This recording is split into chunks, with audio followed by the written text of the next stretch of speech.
একটু ট্রেনিং নিয়ে জানতে চাই যে বাংলাদেশে সরকারি চাকরি করতে হলে মানুষ কোচিং করে, ব্যাংকে চাকরি করতে হলে কোচিং করে, এখন নিউজ প্রেজেন্টার হতে হলে বা এয়ার হোস্টেস হতে হলেও কোচিং করতে হয়। হেলথ কেয়ার ইন্ডাস্ট্রিতে কেউ যেতে চাইলে এই কোচিংটা কেন প্রয়োজন না? এটা কি হেলথ কেয়ার সেক্টরে কম্পিটিশন কম, নাকি মানুষের জানার বিষয়টা একটু কম? আচ্ছা, সুন্দর একটা প্রশ্ন করেছেন। তো আমি এই বিষয়টা বলতে চাচ্ছি এইভাবে যে উন্নত দেশে যে জিনিসটা অনেক আগে স্টাবলিশ হয়ে গেছে, আমরা সেটা অনেক পরে স্টাবলিশ হয়। যেমন ডাক্তার, ইঞ্জিনিয়ার, কিছু কিছু প্রফেশনে অনেক বেশি স্টাবলিশ, যার কারণে আমরা ওগুলোকে অনেক লুক্রেটিভ মনে করি এবং ওইটার জন্য আমরা অনেক বেশি প্রিপারেশন নিই। কিন্তু দেখেন, আমি যদি বলতে চাই যে বাংলাদেশে, নট অনলি বাংলাদেশ, পৃথিবীর সব জায়গাতেই কাস্টমার সার্ভিস ইন্ডাস্ট্রি অনেক বড়। ধরেন আপনি ব্যাংকিং সেক্টর যাবেন, ওইখানে কিন্তু কাস্টমার সার্ভিস আছে। আপনি টেলিকমিউনিকেশন যাবেন, হিউজ কাস্টমার সার্ভিস প্রয়োজন হয়। দেন হচ্ছে আপনি যদি আপনি এন্টারটেইনমেন্ট ইন্ডাস্ট্রিতে যান, সেইখানেও কাস্টমার সার্ভিসের বিষয়টা খুব ওতপ্রোতভাবে জড়িত। আপনি হেলথ সেক্টর, হোটেল ম্যানেজমেন্ট, সব জায়গাটার মধ্যেই এটা খুব ইম্পর্টেন্ট হয়ে যাচ্ছে। তো আমরা এটার প্রায়োরিটি দেই না, বা আমরা হচ্ছে একজন এমপ্লয়িকে হায়ার করে অন দ্য জব ট্রেনিং দিয়ে শুরু করে দেয়। সেক্ষেত্রে দেখা যাচ্ছে যে ওর কাছ থেকে তো আসলে ওর রেজাল্টটা পাবে না। তো যার কারণে অর্গানাইজেশনের গুডউইলে একটা হ্যাম্পার পড়ে। অনেকে দেখা যাচ্ছে যে কোনো কারণে যদি সার্ভিসটা বাজে হয়, সেক্ষেত্রে একটা ব্যাড রিপুটেশন মার্কেটে চলে যায়। তো যদি এমপ্লয়ার মনে করে যে আমি এখানে প্রত্যেকটা পার্সনকে স্কিল করে নেব, তারপর হচ্ছে আমি আমার সার্ভিসের বিষয়ে খুব বেশি কনসার্ন, সবাই যদি এই জিনিসটা ভাবে, তো দেখা যাচ্ছে যে এই কাস্টমার সার্ভিসের ট্রেনিংটা অনেক বেশি ইম্পর্টেন্ট হবে। আর আরেকটা জিনিস হচ্ছে, আমাদের দেশের মানুষ এখনও ওইভাবে কাস্টমার সার্ভিসটাকে ওইভাবে ক্যারিয়ার হিসেবে নিতে পারেনি। আমি বিশ্বাস করি আগামী 5 থেকে 10 বছর পরে এইটার ডিমান্ড অনেক বাড়বে, যার কারণে এই ট্রেনিং সেক্টর বা বিভিন্ন অলরেডি কিন্তু শুরু হয়ে গেছে। কয়েকটা জায়গায় দেখতে পাচ্ছি যে এই ব্যাংকিং জবের জন্য দেখবেন যে কাস্টমার সার্ভিসে কিছু জিনিস অ্যাড করতেছে। ফ্রম দ্য টাইমিং এটা পুরোটা একটা ফ্রেমে চলে আসবে। আমার কাছে মনে হচ্ছে এটা একটা ইন্ডাস্ট্রি হয়ে দাঁড়াবে, যেখান থেকে মানুষ ভালো কিছু শিখতে পারবে, প্লাস এটার রেজাল্ট আউটপুটটাও বেশ ভালো দিতে পারবে। ধন্যবাদ। এখন একটু আশরাফ ভাইয়ের কাছ থেকে একটু জানতে চাচ্ছি যে হেলথ কেয়ার ইন্ডাস্ট্রিতে কেন কোচিং করে আসতে হয় না, বা অন্যান্য বিষয়ে কোচিং করতে হয়? এখানে আমাদের দেশে এই সেক্টর অনেকে চিনি না, বা হেলথ কেয়ার যে একটা সেক্টর, বা এখানে একটা কাস্টমার রিলেটেড, যেহেতু আমাদের সবার সাথে একটা গুড রিলেশন রাখা লাগে, সেক্ষেত্রে এই জিনিসটা আসলে অনেকে জানে না। যেমন প্রত্যেকটা সেক্টর, যেমন ব্যাংক সেক্টর বলেন, তারপরে টেলিকমিউনিকেশন বলেন, এসব জায়গায় কাস্টমার সার্ভিস ওরা ট্রেনিং কিন্তু ওরা দিচ্ছে। আমাদের দেশে এটা নেই, কিন্তু বহির্বিশ্বে এই হেলথ সেক্টরে ওদের কদরটা অনেক বেশি, আমাদের দেশে সেটা নেই। যদি তোমার মতো যদি কোনো একজন লোক মানুষ যদি এসে এই প্রতিষ্ঠানে হাল ধরেন, কারণ আমাদের এই প্রতিষ্ঠানটা আসলে এখনও কেউ চিনে না, জানা, তুমি যদি এই জিনিসটাকে ফোকাস করতে পারো, আমার মনে হয় নেক্সট টাইম এই কাস্টমার সার্ভিস, বিশেষ করে হেলথ সেক্টরে, এটা একটা বড় মাপ আকার ইনশাআল্লাহ ধারণ করবে। এবং এটার জন্য আসলে আমাদের সবার একসাথে না ভাই, একটা ভালো পয়েন্ট বলছে, যেটা কাউকে না তো কেউ আগে আসতে হবে। তো সেটা আপনি হতে পারেন, বা অনেকেই হতে পারে। আপনি শুরু করছেন, এর পিছনে অনেকেই চলে আসবে। এবং এটা আমি যে বললাম যে এটা ইন্ডাস্ট্রিটা অনেক বড় একটা industry, not only health sector, customer সার্ভিসটা অনেক বড় একটা ইন্ডাস্ট্রি। এটা যে আমরা প্রফেশনাল ওয়েতে নিতে পারি, এবং এইখানেও দেখবেন অনেক মানুষের কর্মসংস্থান, ট্রেনিং বলেন, অর্গানাইজেশন বলেন, বিভিন্নভাবে এখানেও মানুষ আসবে, এখানেও কর্মসংস্থান সৃষ্টি হবে, এখান থেকেও রেভিনিউ জেনারেট। কিন্তু মূলত এখন দেখতে পাচ্ছি যখন প্রতিষ্ঠানে কেউ জব করছে, তখনই তাদেরকে অন দ্য জব ট্রেনিং যেটা ট্রেনিং করেছে। আমার মনে হয় যে সরকারিভাবে বিভিন্ন বিশ্ববিদ্যালয়ে কাস্টমার সার্ভিসের উপর, অথবা বিশেষ করে হেলথ সার্ভিসের উপরে কোনো একটা সাবজেক্ট যদি সরকার খুলে, তাহলে আমার মনে হয় নেক্সট টাইম ভবিষ্যৎ প্রজন্ম এই সেক্টরে আসার একটা আগ্রহ প্রকাশ করবে। আমাদের দেশে কিন্তু হেলথ সেক্টর নিয়ে কোনো পড়াশোনা নেই, কোনো প্রয়োজন নেই। আচ্ছা, শুধু হেলথ সেক্টর নিয়ে কথা হয় যখন ভুল হয়, তখন রোগী মারা গেছে, ভুল অপারেশন, এইসব বিষয় নিয়ে কথা হয়। কিন্তু এখানে কেন মারা গেছে, কিভাবে মারা গেছে, এই তথ্য কিন্তু মানুষ দেখে না। যেমন সেদিন এক পেশেন্ট আমাকে বলতেছে, ভাই আপনি কি আবার চিনেছেন? আমি কি না, আমি চিনি না। কয় যে আপনার এখানে অনেকবার বিল করছি, আমার বাবা যদি ইভার কেয়ার আসতো, আমার বাবা মনে বেঁচে থাকতো। কিন্তু উনি আরেকটা প্রতিষ্ঠানে আমার বাবাকে ভর্তি করাইছি, যার কারণে উনি মারা গেছে। ওনার মনের মধ্যে একটা সন্দেহ যে আমি কেন এখানে আসলাম না, এই আর কি।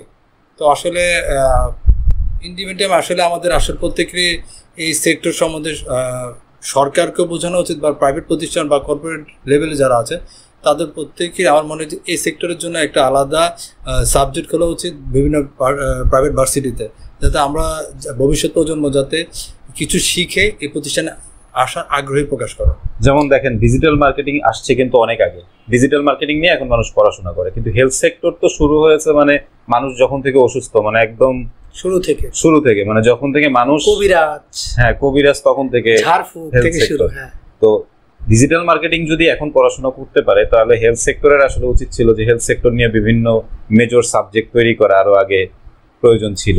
আমাদের দেশে শুধু ক্লিনিক্যাল যে জিনিসটা যেমন এমবিবিএস বা ডক্টর, নার্সিং, এর বাইরে নন ক্লিনিক্যালের জন্য কিন্তু কোনো ধরনের আপনার ইনস্টিটিউশন বলেন বা কোনো ধরনের ফরম্যাট তৈরি হয় না বা করতেছে না। একটা পড়াশোনা আছে সেটা হচ্ছে masters of public health MPH, কিন্তু সেটা করতে হলে আপনার ব্যাচেলর কমপ্লিট করতে হবে। এইচএসসি পাস করে কেউ চাইলেই হেলথ সেক্টর নিয়ে পড়াশোনা করতে পারে না। এবং এটা তো মাস্টার্স, এটা তো পোস্ট গ্রাজুয়েশন। আর এখানে যারা এখানে কিন্তু নন মেডিকেল থেকে মেডিকেল পার্সন, ক্লিনিক্যাল পার্সনগুলো কিন্তু বেশি এখানে জয়েন করে, কাজ করে। আর একটা জিনিস আপনারা দেখবেন যে বিভিন্ন প্রাইভেট প্রতিষ্ঠান বা আমরা যে প্রতিষ্ঠানে আছে প্রত্যেকটা জায়গায় কিন্তু যে কোনো একটা পেশেন্ট আসে সবার আগে কিন্তু আমাদের সাথে কথা বলতেছে। এখন আমরা যদি তাদের সাথে প্রথম স্টার্টিংয়ে রাফ বিহেভ করি, নেক্সট টাইম তো সে আমাদের এখানে আসবেই না, ভবিষ্যতে কাউকে আসতে বারণ করবে। তো একজন ডক্টরের কাছে যাওয়ার আগে তো আবার প্রথমে আমাদের কাছে যা আসার পরে যদি আমরা তাদের সাথে ভালো বিহেভ করি, ভালো গাইডলাইন দিই, কোন রোগের কোন চিকিৎসা যদি সঠিক পথ দেখাতে পারে তাহলে রোগী অবশ্যই আমাদের এখানে আসবে। আর তার জন্য অবশ্যই একটা লার্নিংয়ের প্রয়োজন। আর এই জন্য সরকার বা প্রাইভেট প্রতিষ্ঠান যেখানেই হোক আমাদের এই কাস্টমার সার্ভিসের ট্রেনিংটা, হসপিটাল সার্ভিসের ট্রেনিংটা মাস্ট, এটা আপনার সাবজেক্ট হিসাবে জয়েন করা উচিত। আচ্ছা, আরেকটা জিনিস আমি অ্যাড করতে যাচ্ছি যদি টপিকটা আপনার প্রশ্নের বাইরে, সেটা হচ্ছে আমাদের দেশে পেশেন্ট এডুকেশন যেটা, এটা একেবারেই নাই। আমি দুইটা ঘটনা বলি। সরি, এটা ইয়ারফোন, হসপিটালের ফোনটা ধরে লাগবে, সরি ধরেন। হ্যালো, আসসালামু আলাইকুম। হ্যাঁ জি। আচ্ছা, আজকে তো ফ্রাইডে, আজকে তো আমি অফিসে নেই, আপনি ওই 1067 কল দিলে একটা অ্যাপয়েন্টমেন্ট পেয়ে যাবেন। আর ওয়াকিং আসতে চাইলে কালকে সকাল 11টার দিকে চলে আসেন।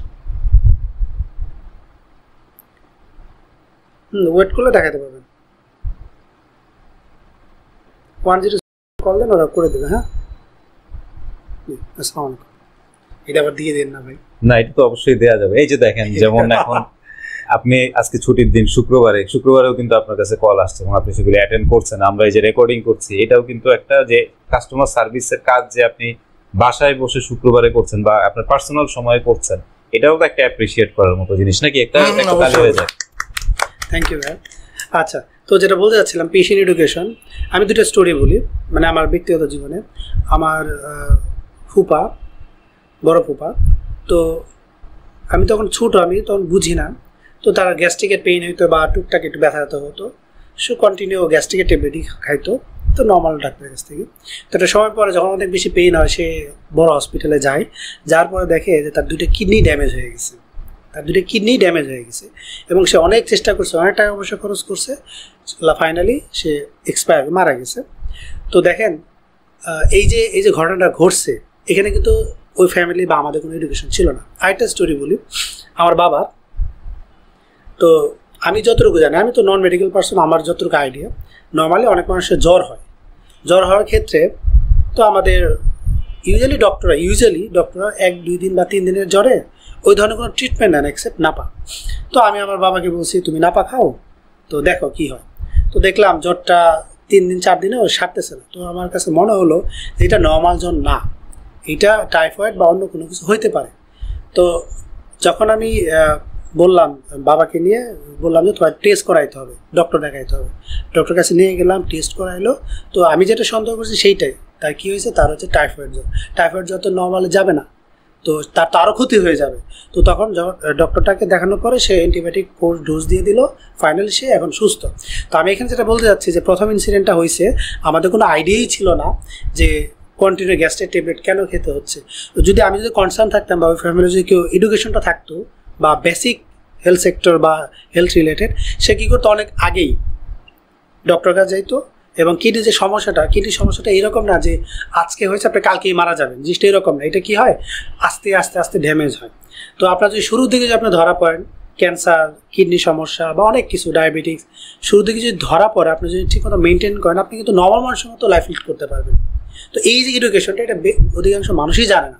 সেকেন্ড ইনসিডেন্টটা, তো আমি যদি গুরুত্ব না দিতাম, জ্বর আসছে চলে যাবে, কোনো সমস্যা না, আমার বাবার কিন্তু কিছু না কিছু ক্ষতি হয়ে যেত। তো এই হেলথ সেক্টরে কাজ করার বেনিফিট কিন্তু আমিও হচ্ছে, আমার ফ্যামিলিও হচ্ছে। আর যারা নাই তারাও যদি হেলথ সেক্টরের বিষয়ে একটা দুটো ট্রেনিং নেওয়া থাকে, তাদের বেসিক জিনিসগুলো থাকে, তারা তার ফ্যামিলিটাকেও সেভ করতে পারবে, প্লাস হচ্ছে নিজের বিষয়ে অনেক বেশি কনসার্ন থাকবে।